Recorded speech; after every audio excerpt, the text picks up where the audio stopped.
सुबह के 9 बजे होते हैं। राजेश्वरी तैयार होकर सीधा सुषमा के घर पहुंचती है। घर की घंटी बजती है। सुषमा उस वक्त पूजा कर रही होती है और स्वाति दरवाजा खोलती है। नमस्ते आंटी जी, आइए ना, मम्मी जी पूजा कर रही है। आप बैठिए, मैं आपके लिए चाय लाती हूँ। स्वाति चाय लाकर राजेश्वरी को देती है। चाय का पहला घूंट पीते ही, स्वाति बहुत तुम बुरा न मानो तो एक बात कहूँ। आंटी जी, आप तो मेरी माँ जैसी है, आपकी बातों का क्या बुरा मानना। चाय में वो बात नहीं आ रही। सुबह की चाय ऐसी होनी चाहिए जिसे पीते ही शरीर में फुर्ती आ जाए। लगता है तूने चाय में चाय का मसाला नहीं डाला। आंटी जी, मैंने चाय में अदरक और इलायची तो डाली है। ऐसे नहीं बहू, चाय का मसाला होता है। तो चाहे तो उस मसाले को घर पर भी बना सकती है और बाजार से भी खरीद सकती है। बिना मसाले वाली चाय चाय नहीं लगती। आंटी जी, अब मैं मसाला डालकर चाय बनाया करूंगी। हाँ बहू, जाकर एक कप मसाले वाली चाय बना कर ले आ। स्वाति रसोई में जाती है। मम्मी जी ने कभी नहीं कहा चाय अच्छी नहीं बनी। इनके बड़े नखरे। अब इनके लिए दोबारा चाय बनाओ। मसाले में क्या डालूं? स्वाति चाय में अदरक, लौंग, इलायची और दालचीनी कूट कर डाल देती है और थोड़ी देर में चाय लाकर राजेश्वरी को देती है। चाय पीते ही, अब बनी है असली चाय। आप तो चाय बनाना सीख गई। तभी अपनी पूजा खत्म करके सुषमा वहां आती है। दोनों थोड़ी देर बातें करती हैं। अच्छा बहन जी, अब मैं चलती हूँ। अरे इतनी भी क्या जल्दी है, नाश्ते का वक्त है, नाश्ता करके जाइए। सुषमा स्वाति को आवाज देती है। स्वाति बहू। जी मम्मी जी। हम दोनों के लिए नाश्ता लगा दे बेटा। ठीक है मम्मी जी। स्वाति खाने की टेबल पर नाश्ता लगाती है। बहू, ये तूने क्या बनाया है? आंटी जी, पोहे बनाया मैंने।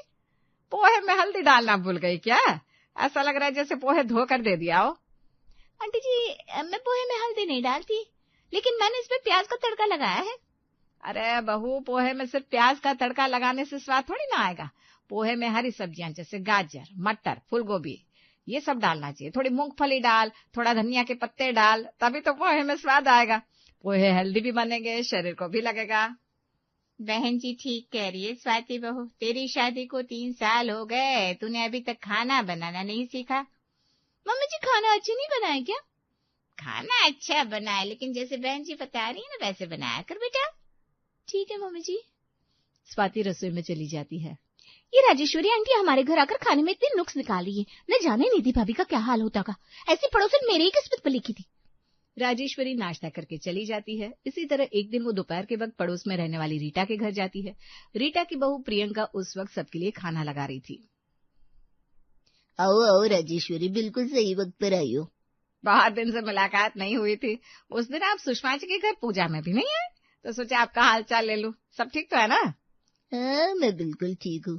हम लोग अभी खाना खाने ही जा रहे थे। आइए ना, आप भी हमारे साथ खाना खा लीजिए। रीटा प्रियंका से राजेश्वरी के लिए खाना लगाने को कहती है। प्रियंका सबके साथ राजेश्वरी का भी खाना लगाती है, लेकिन अपनी आदत से मजबूर राजेश्वरी यहाँ भी खाने में नुक्स निकालना शुरू कर देती है। प्रियंका बहू, तूने कभी शादी से पहले खाना नहीं बनाया था क्या? आंटी जी, मैंने शादी से पहले तो कभी खाना नहीं बनाया, शादी के बाद ही खाना बनाना शुरू किया है। तभी कहो खाना अच्छा क्यों नहीं बना। फिर भी बहू, तेरी शादी को 4 साल तो हो गए, अब तो तुझे खाना बनाना आ जाना चाहिए था। आंटी जी, खाने में कोई कमी रह गई है क्या? दाल में नमक बहुत तेज है, और ये जो तूने चने की सब्जी बनाई है ना, इसमें साबुत गरम मसाला तो डाला नहीं। आंटी जी, मैंने इसमें चना मसाला डाला है। देख बहू, तू इसमें चना मसाला के साथ साबुत गरम मसाला भी डालती तो चने का स्वाद 2 गुना हो जाता। प्रियंका बहू, बहन जी ठीक कह रही है। अब तक तो तुझे खाना बनाना सीख ही लेना चाहिए। तूने दाल में नमक तेज कर दिया, सब्जी में भी ठीक से मसाले नहीं डाले। मम्मी जी, दाल में नमक गलती से तेज हो गया। अब नमक तो डल चुकी है, अगर दाल में पानी मिलाती तो दाल पतली हो जाती। प्रियंका बहू, अगर दाल में नमक तेज हो जाए तो उसमें पानी की जगह थोड़ा घी मिला दे, नमक अपने आप बैलेंस हो जाएगा और दाल का टेस्ट भी निखर जाएगा। प्रियंका बहू, अब तो तुझे ये छोटी मोटी कुकिंग टिप्स सीख ही लेनी चाहिए। तू सारा दिन फोन में रील्स चलाती है, यूट्यूब पर कुकिंग क्लास क्यों नहीं कर लेती? तेरा कुकिंग स्किल भी बढ़ जाएगा। ठीक है मम्मी जी, मैं अपनी कुकिंग स्किल बढ़ाने की कोशिश करूंगी। राजेश्वरी आंटी को भी खाने के वक्त ही हमारे घर आना था। मम्मी जी ने कभी मेरे खाने के बारे में कुछ नहीं कहा।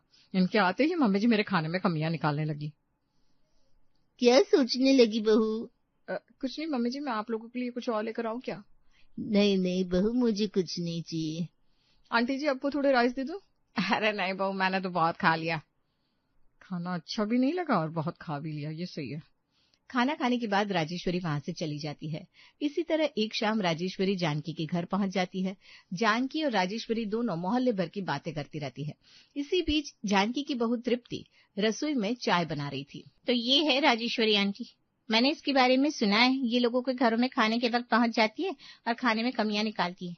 ये इन्हें सिर्फ चाय तो पिला नहीं सकती, तो ये इसमें भी कमियां निकाल देंगी कि सिर्फ चाय पिला दी। एक काम करती हूँ, इनके लिए हलवा बना देती हूँ। ऐसा हलवा बनाऊंगी कि ये उसमें कोई कमी निकाल ही नहीं पाएंगी। तृप्ति बेसन का हलवा बनाती है और लेकर बाहर आती है। आंटी जी लीजिए, मुंह मीठा कीजिए। अरे वाह, ये किस खुशी में बहू? आंटी जी आप इतने दिनों बाद हमारे घर आई हैं, इससे बड़ी खुशी हमारे लिए और क्या हो सकती है। मेरा बड़ा दिल था कि मैं आपको अपने हाथों से कुछ बनाकर खिलाऊं और आज मुझे वो मौका मिल ही गया। देखिए। लेकिन हलवा देखती ही राजेश्वरी अपना मुंह बना लेती है। क्या तो ना कैसा हलवा बनाया बहू? क्या हुआ आंटी जी? लगता है तूने हलवे में घी कम डाला और बेसन को अच्छे से भुना नहीं। बेसन के हलवे में बेसन के बराबर मात्रा में देसी घी डाली जाती है और उसमें बेसन को गहरा भूरा रंग होने तक भुना जाता है। लेकिन आंटी जी मैंने बेसन को अच्छे से भुना है। अगर भुना होता तो इसका रंग गहरा होता। बेसन जब अच्छी तरह से भून जाता है तो उसकी खुशबू खुद पूरे मोहल्ले में फैल जाती है। हमारे घर तक तो खुशबू भी नहीं आई। राजेश्वरी हलवे में कमी निकाल देती है और उस पर से ये जानकी आग में घी डालने का काम कर देती है। तृप्ति बहू, कितनी बार कहा है अच्छा खाना बनाने में मेहनत और वक्त लगाकर, लेकिन तुझे तो पता नहीं किस बात की जल्दी मची रहती है। तृप्ति का सारा मूड ऑफ हो जाता है। बुरा मत मानना तृप्ति बहू, लेकिन अगर यही हलवा जब मैं बनाती थी पूरे मोहल्ले को पता लग जाता था और सब हलवा खाने मेरे घर आ जाते थे। लेकिन कोई बात नहीं, तो दिल छोटा मत कर, धीरे धीरे सीख जाएगी। हाँ। राजेश्वरी हलवा खाकर अपने घर चली जाती है। इसी तरह एक दिन वो फिर सुषमा के घर जाती है। दोपहर के 1 बज रहे होते। राजेश्वरी को देखते ही स्वाति मन ही मन चिढ़ जाती है। आ गई खाना खाने, अब मेरे बनाए हुए खाने में कमियां भी निकालेंगी और खाना भी खाकर जाएंगी, लेकिन आज तो मैं इन्हें खाना खिलाऊंगी नहीं।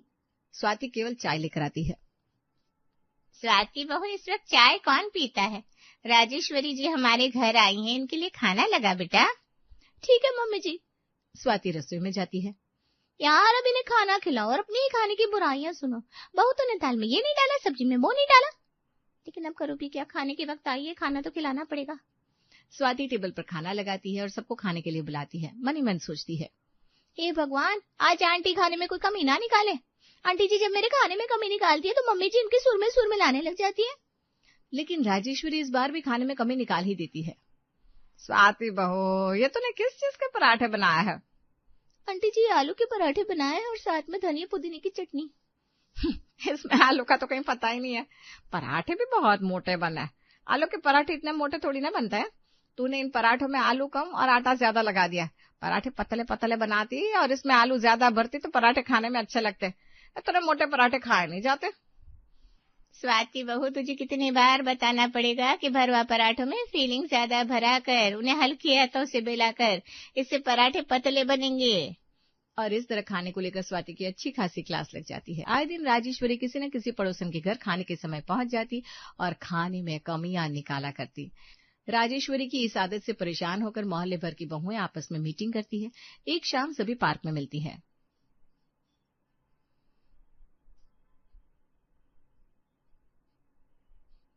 क्या बात है, आज पूरे मोहल्ले की बहुओं की पार्टी है क्या? किस बात की पार्टी? हम तो पहले से ही परेशान हैं। पार्टी तो राजेश्वरी आंटी की हो रही है। अरे उनकी मत कहो, उन्होंने तो नाक में दम कर रखा है। अक्सर खाने के वक्त हमारे घर पहुंच जाती है। कितना भी अच्छा खाना बनाकर खिला दो, लेकिन उन्हें तो खाने में कमियां निकालनी है। अरे यार उनका नाम मत ले, उनका नाम सुनते मुझे मेरे खाने में नमक कम और हल्दी ज्यादा नजर आने लगती है। हाँ यार, एक तो वो खाने के वक्त हमारे घर आती है, उस पर से हर बार खाने में कोई ना कोई नुक्स निकालती है। पहले मम्मी जी मुझे कुछ कहती नहीं थी, लेकिन जब से उन्होंने मेरे खाने में कमियां निकालनी शुरू किया ना, अब मम्मी जी को भी मेरा बनाया हुआ खाना अच्छा नहीं लगता।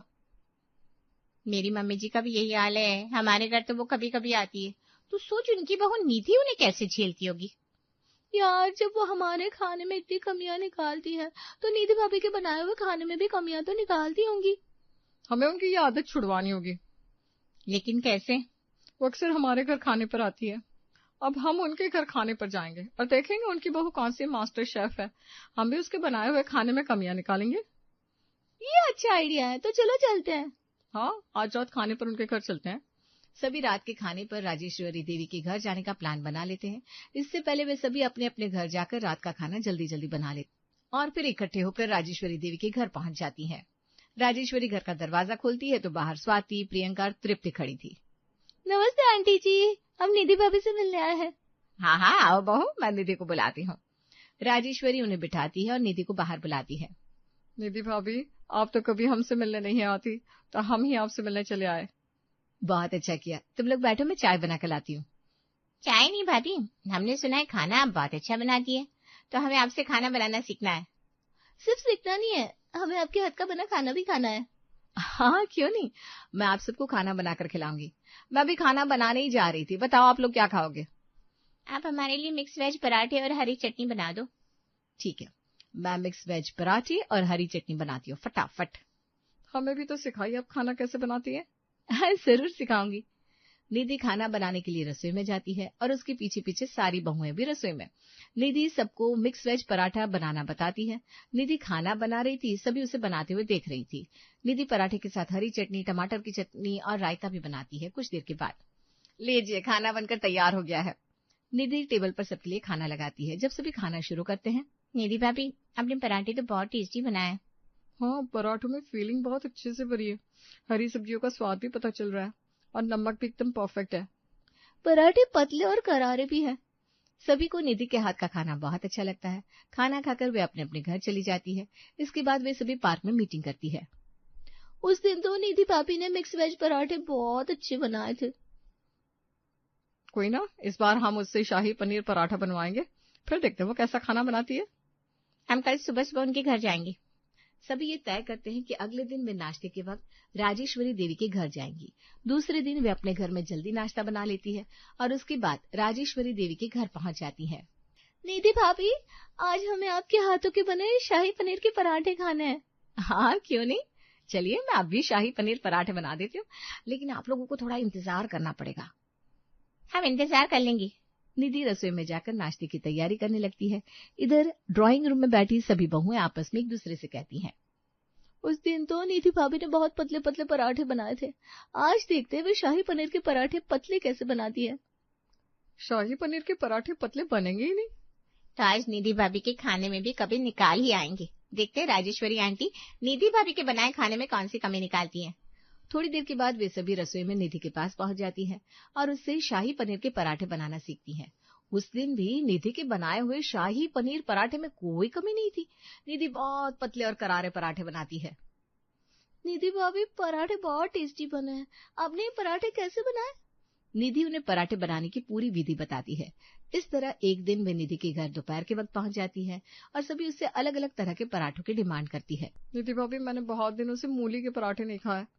मेरा तो आज गोभी के पराठे का बहुत दिल हो रहा है। मुझे पालक पनीर के पराठे सबसे ज्यादा पसंद है, लेकिन निधि भाभी अब रहने दो, इतनी वैरायटी तो आप बना नहीं पाओगी। अरे ये तो कुछ भी नहीं है, मैं उससे भी ज्यादा वैरायटी के पराठे एक साथ बना सकती हूँ। निधि पराठे बनाने के लिए रसोई में जाती है। राजेश्वरी भी अपनी अलग फरमाइश कर देती है। निधि बहू पराठे बना ही रही है तो मेरे लिए पनीर के पराठे बना देना बेटा। ठीक है मम्मी जी, अभी बनाती हूँ। कुछ ही देर में निधि सभी प्रकार के अलग अलग पराठे बनाकर तैयार कर लेती है और टेबल पर खाना लगाती है। खाने में 4 तरीके के पराठे और उसके साथ कई तरह की चटनियां भी होती है। कमाल है, निधि भाभी के हाथों में कोई जादू की छड़ी है क्या? इतनी जल्दी इतनी वैरायटी बना डाली और वो भी इतनी टेस्टी।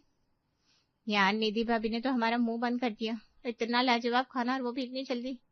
सभी निधि का बनाया हुआ खाना खाती हैं और मन ही मन उसकी तारीफ करती हैं, लेकिन राजेश्वरी देवी के घर जाकर फरमाइशी खाना बनवाना नहीं छोड़ती। अब आए दिन मोहल्ले की बहुएं राजेश्वरी देवी के घर खाने के वक्त पहुंच जाती और निधि से फरमाइशी खाना बनवा कर खाती। निधि भाभी, आज हमारे लिए पाव भाजी बना दो। निधि भाभी, आज हमें छोले भटूरे खाने हैं। निधि भाभी, आज हमारा ना कढ़ी चावल खाने का बड़ा दिल है।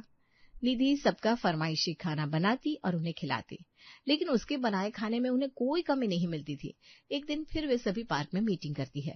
यार, हम इतने दिनों से राजेश्वरी आंटी के घर जा रहे हैं और निधि भाभी के हाथों का बना खाना खा रहे हैं, लेकिन निधि भाभी के खाने में कोई कमी नहीं है। हाँ यार, वो खाना इतना अच्छा बनाती है कि हम कमियां निकाल ही नहीं पाते। हम उनके खाने में कमियां निकाले तो कैसे, कोई कमी हो तो निकाले ना। तो क्या राजेश्वरी आंटी निधि भाभी के खाने में भी कमी निकालती होंगी? जब निधि भाभी इतना अच्छा खाना बनाती है तो आंटी उनके खाने में क्या ही कमी निकाल पाती होंगी। राजेश्वरी आंटी अपनी आदत से मजबूर है, वो निधि भाभी के खाने में भी कमियां जरूर निकालती होंगी। लेकिन कुछ भी कहो, खाना बनाने में निधि भाभी लेजेंड है। हमें निधि भाभी से पूछना चाहिए कि उन्होंने इतना अच्छा खाना बनाना कहाँ से सीखा। मैं निधि भाभी को फोन करती हूँ और उन्हें यहाँ बुला लेती हूँ। हाँ, तो उन्हें फोन करके यहीं बुला ले। स्वाति निधि को फोन करके पार्क में बुलाती है। कुछ देर के बाद निधि पार्क में आती है। क्या बात है, आप लोगों ने मुझे यहाँ क्यों बुलाया? घर आ जाते, मैं आप लोगों के लिए कुछ स्पेशल बना देती। नहीं नहीं भाभी, हमने आपके हाथ का खाना बहुत खा लिया। अब हम आपसे कुछ पूछना चाहते हैं। बोलो, क्या पूछना है? निधि भाभी, आपने कोई कुकिंग कोर्स किया है क्या? नहीं, मैंने कोई कुकिंग कोर्स नहीं किया। तो आपने शादी से पहले अपने मायके में खाना बनाना सीखा होगा, तभी आप इतना अच्छा खाना बना लेती हो। नहीं, मैंने शादी से पहले कभी खाना ही नहीं बनाया, और ना मैं पहले से इतना अच्छा खाना बनाती थी। फिर तो आंटी जी आपके खाने में भी कमियां निकालती होंगी। जब मैं शादी करके ससुराल आई तो मुझे खाना बनाना आता ही नहीं था। मैंने यहाँ खाना बनाना शुरू किया तो मुझसे रोज कोई ना कोई गलती हो जाती थी और खाने में कमी रह जाती थी। मम्मी जी मुझे रोज बताती थी कि मेरे खाने में क्या कमी है और उन्हें कैसे सुधारना है। मम्मी जी का टोकना और मेरे खाने में कमियां निकालना मुझे बिल्कुल भी बुरा नहीं लगता था। वो जैसा बताती मैं वैसा ही करती, और इस तरह से आज शादी के 3 साल बाद मैं अच्छा खाना बनाना सीख गई। ये सब मम्मी जी की वजह से हुआ है। अगर वो मुझे बताती नहीं कि मेरे बनाए खाने में कमी क्या है तो मैं कभी उन्हें सुधार नहीं पाती और ना ही मैं अच्छा खाना बनाना सीख पाती। निधि की बात सुनकर सबकी समझ में आ जाता है कि राजेश्वरी की खाने में कमी निकालने की आदत को नेगेटिव नहीं बल्कि पॉजिटिव तरीके से लेना है, क्योंकि कमियां बताने वाला इंसान हमेशा गलत नहीं होता। वो आपको आपकी कमियां दूर करके और बेहतर बनाने के बारे में सिखाता है। अब वे सभी राजेश्वरी की बातों का बिल्कुल भी बुरा नहीं मानती, और अगर कभी राजेश्वरी उन्हें उनके खाने में कमियां बताती तो वे उसे फौरन दूर भी करती।